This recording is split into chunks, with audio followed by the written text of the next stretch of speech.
The idea that no person is above the law is a bedrock principle of American justice. No man is above the law, no matter what the crime. And I agree with you. No man is above the law. No person is above the law. No one is above the law. No one is above the law. No one's above the law. No one is above the law.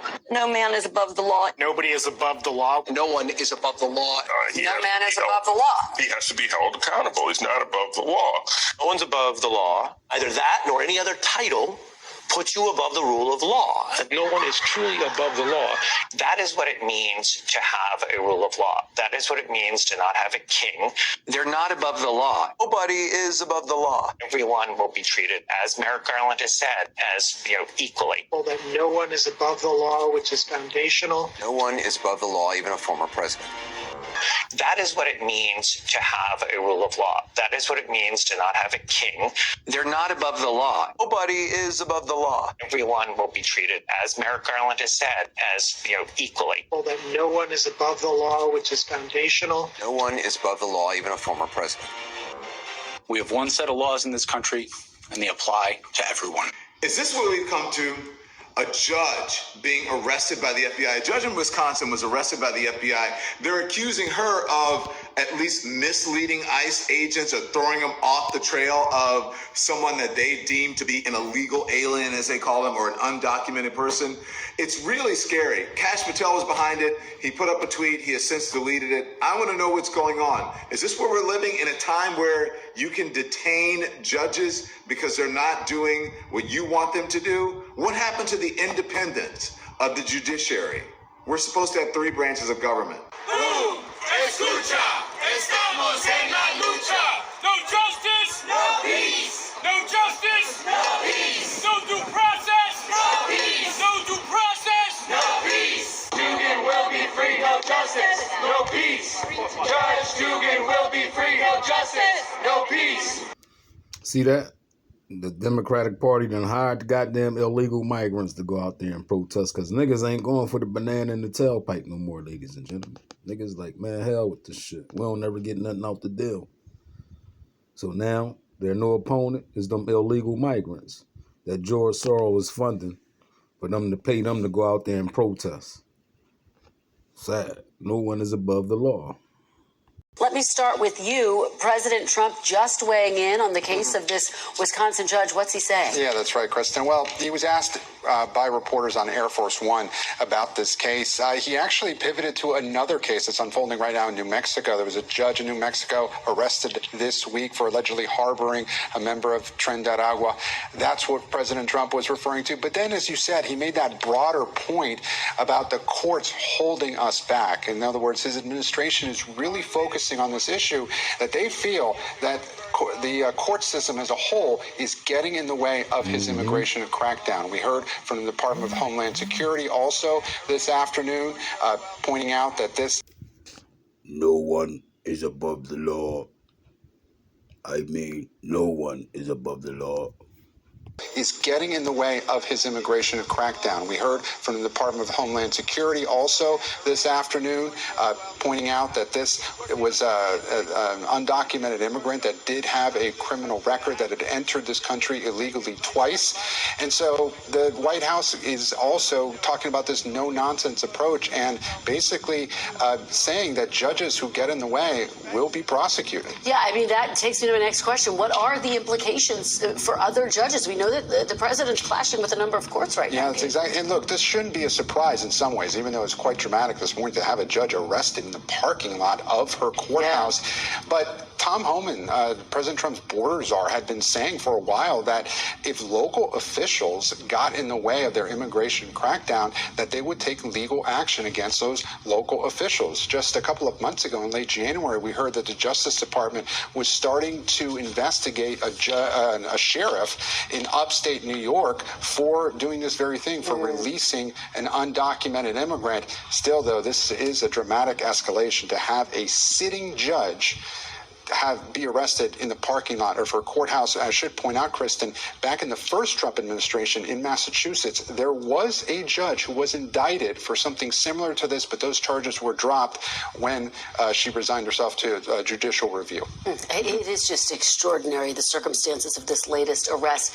We should say, Gabe, that at least 2 federal judges have indicated they may hold the Trump administration in contempt. Is the Trump administration trying to send a message to those judges? And I guess just broadly speaking, what message does it send? In a way, it's very interesting, Kristen, because this case is different. This was a judge that got in the way of the arrest of an undocumented immigrant who had a removal order. In the instances that you described, those are federal judges that are getting in the way, in the view of the Trump administration, of broader policy.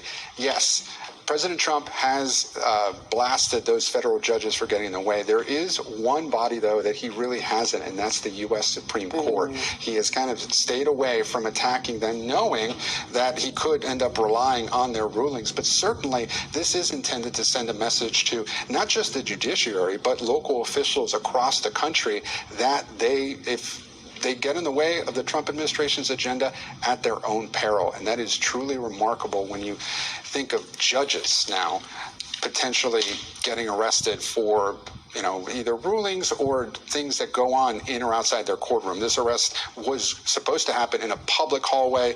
The administration says that this judge had no reason to impede those federal agents. It's just extraordinary, Gabe. Thank you. Let me turn to you, Ryan. I mean, just let's pick up on where Gabe left off, which is what are the details that you're learning about this extraordinary arrest? I mean, as Gabe points out, it's not every day that we're reporting on a judge being arrested. Yeah, there's a reason why ICE agents like to do these arrests inside of court, and that's because people have to go through a screening process first, right? So that originally means they don't have a weapon on them. It makes the situation less dangerous. But there's also a reason why judges don't like the idea of these outside federal agents coming into local federal courts, and that's because it's going to discourage people from reporting to court, and especially in the case of victims as well. If victims are worried that they're going to be picked up on their immigration status, that's going to lead to less cooperation with police officers in the first place, less people reporting to court. So the chilling effect is something that a lot of advocates really worry about that in that case. But this is a really fascinating case, and the judge has obviously pushed back on this already. She issued this statement, but I would note that arrest in the parking lot, that was something that Kash Patel came out up front and announced before any of the details of this case were available. He then took down that tweet, and that they did not extend this judge, the sitting judge, the courtesy of saying that there's been an indictment informing the lawyer working through a process and instead arresting her, whereas Donald Trump was extended that courtesy with his 2 criminal cases before. They did not arrest him in a parking lot. Jack Smith's team took a different approach there. So that was an escalation, I think, the idea of arresting a sitting judge in the parking lot there. What do you make of Kash Patel tweeting and then taking the tweet down? What's behind that? Yeah, we don't quite know, but I mean, just it's very unusual to have these very sort of charge statements from both the FBI director and from the attorney general about these cases, because they could impact that case down the line. That's something that defense attorneys would love to pick on, and whether or not this was a really political case and make that case to the jury, or could impact the case in many ways down the line. It's very unusual. Ryan, very quickly, what are you watching for next in this case? I mean, the next hearing, there's going to be a hearing in this, and what happens to the judge's docket as the rest of these cases are playing out. It's Senator Kirsten Gillibrand. I mean, the next hearing, there's going to be a hearing in this, and what happens to the judge's docket as the rest of these cases are playing out? Boy, that's a big, outstanding question, guys. Thank you so much, Ryan and Gabe. Really appreciate it. Danny, let me turn to you now and get the legal perspective based on the allegations put in the criminal complaint. Does it sound like Judge Dugan did obstruct the arrest of an undocumented immigrant? What do you make of the facts of the case?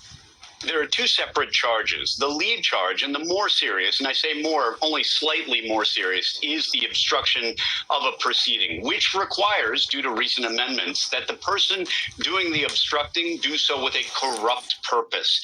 And this language is hazy enough that it is somewhat defensible. I think the government's stronger case is the lesser crime of harboring a fugitive. And if you look at the statute, it seems pretty close to what the alleged facts are, at least what we're hearing so far. So it may be the case that the obstruction of the proceeding is more defensible than the lesser charge, but both are felonies, and frankly, every charge in federal court is serious.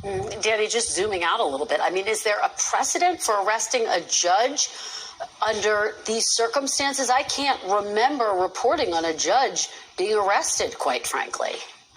Yeah, we arrest judges all the time and prosecute them, but not for this kind of conduct. Usually it's something involving some kind of corruption or something else, some official misconduct. But in this case, it's very clear that the only basis for the arrest is the allegations that she somehow helped spirit away the defendant who was appearing in her courtroom. So I'm not aware of these kinds of charges happening before. They could have.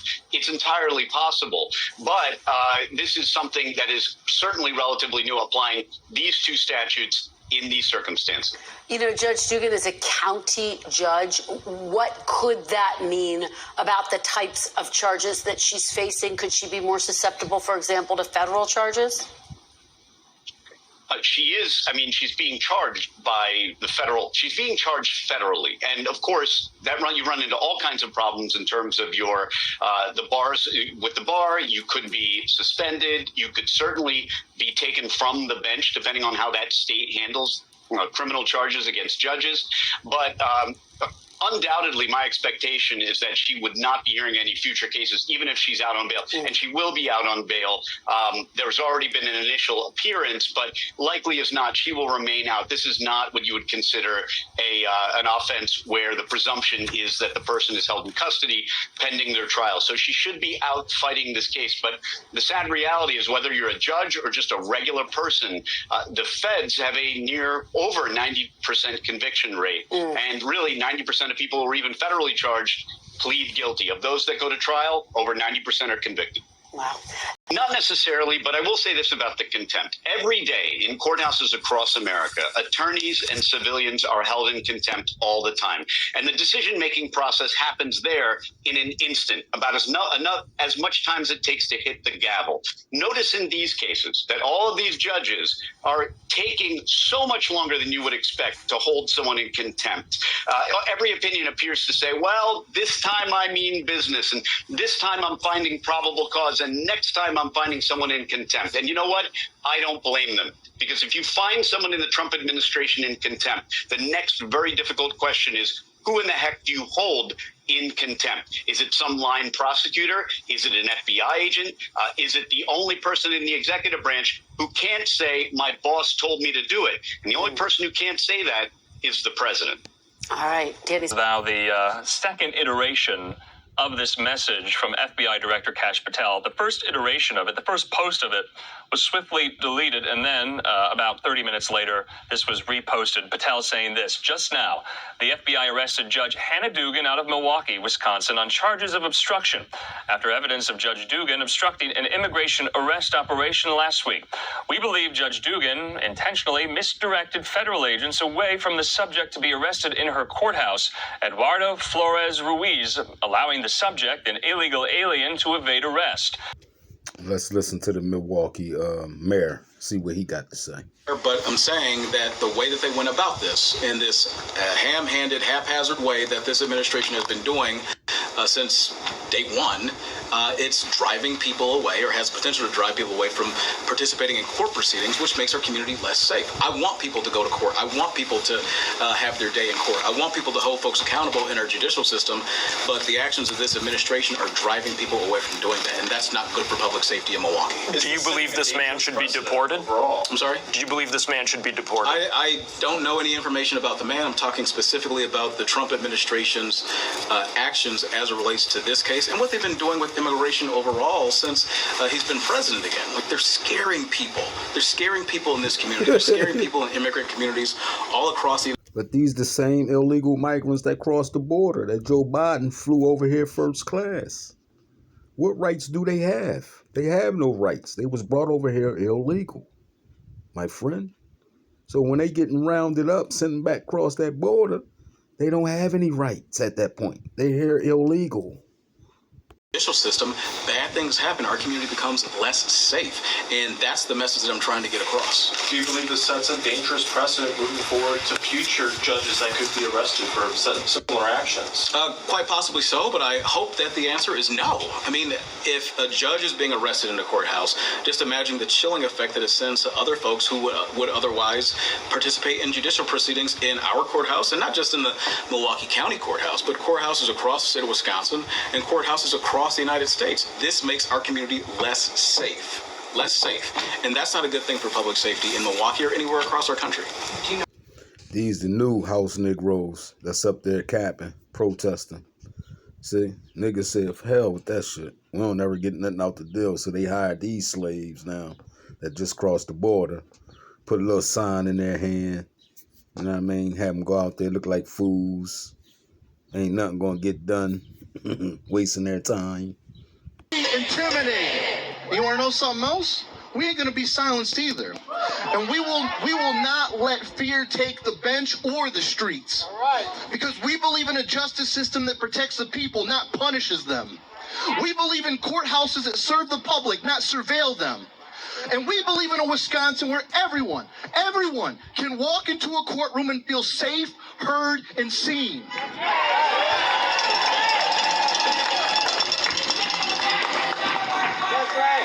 Hell yeah. To the community, we see you. To the immigrants afraid to speak up, we stand with you. To the public servants trying to do the right thing, we've got your back. And to anyone who believes in fairness, this fight is yours too. Yeah, right. They crossed the border illegally. They have no rights. Let's stay loud. God let's stay united. They have no and let's rights. keep building a Wisconsin where justice cannot be shaken. You over here illegal talking about you got who rights. Have it most. And say it one more time so they feel it in that courthouse behind me. Courts are for justice, not for raids. Courts are for justice, These not fools out for there, raids. Courts are for These justice, fools. not for raids. Thank you. Them fools. Rosen is here now. So Michael Rosen, former president of American Federation Teachers And these Local fools, 212 and these all probably illegal MATC, migrants and out economics there. professor, Paid for and by George Soros former and Alex WILS's Soros. board member. Niggas like shit. You don't see no niggas out there like that. I'm here. You see that one house nigga representing my Aunt Miriam, there? Nah, he got a who was mask on. arrested by the That's Nazis probably illegal in money. Poland when she was 9 years old. Arrested by who? She survived fascism. I'm here representing my Aunt Miriam, who was arrested by the Nazis in Poland when she was 9 years old. You talking about this dude here who kidnapped your niece, you said, right? Who helped round your niece up?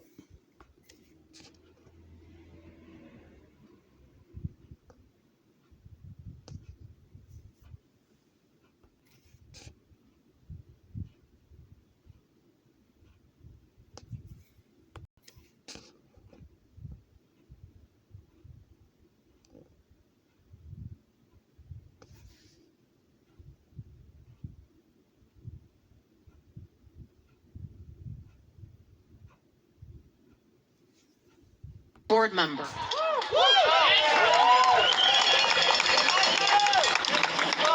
I'm here representing my Aunt Miriam, who was arrested by the Nazis in Poland when she was 9 years old. She survived fascism.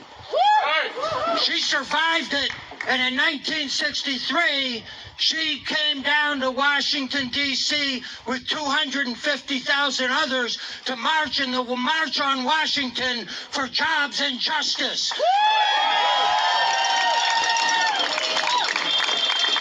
And I'm here representing my Aunt Chicha, who survived Auschwitz. She lost her mother and sister, another sister, but she survived to tell her story. And the story is, we know what fascism looks like.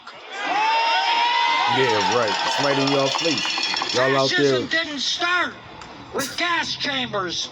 That's right. Fascism started by attacking marginalized groups, gypsies, gay people, unions.